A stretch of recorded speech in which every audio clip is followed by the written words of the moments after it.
জলদি মেরে করো মানে আমার লাতে যেমন ভালো হয় কষ্ট হয়েছে, লাতিরও কষ্ট হয়েছে।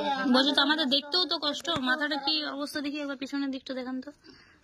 দেখুন মানে কি ভয়ানক অবস্থা হয়েছে বাচ্চাটার, মানে সত্যি মানে এটা কি বলবো, আর বলার কিছু নাই। তো যাই হোক, তোমরা তো দেখছো সবাই যে কি অসুবিধাটা হয়েছে বাচ্চাটার। তো ওদের কাছে এই চিকিৎসা করার মতন টাকা পয়সা নেই, তাই ও হচ্ছে বাচ্চার মা। তুমি বলো কিছু, যে মানুষ কিভাবে তোমাকে সাহায্য করতে দরকার। যেমন পারি মানুষ সাহায্য করে আমার বাচ্চাটাকে দেখো।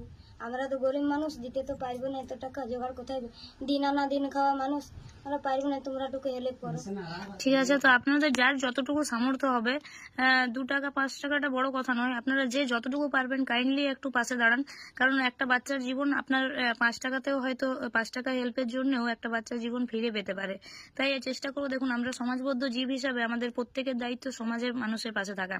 বিশাল একটা অ্যামাউন্ট দিয়ে কেউ হেল্প করতে পারুন আর না পারুন, অন্তত 2-5 টাকা 10 টাকা দিয়েও যদি হেল্প করতে পারেন না, তবুও একটা হিউজ অ্যামাউন্ট আমাদের কাছে আসবে, যাতে বাচ্চাটা চিকিৎসা আমরা তাড়াতাড়ি করতে পারি।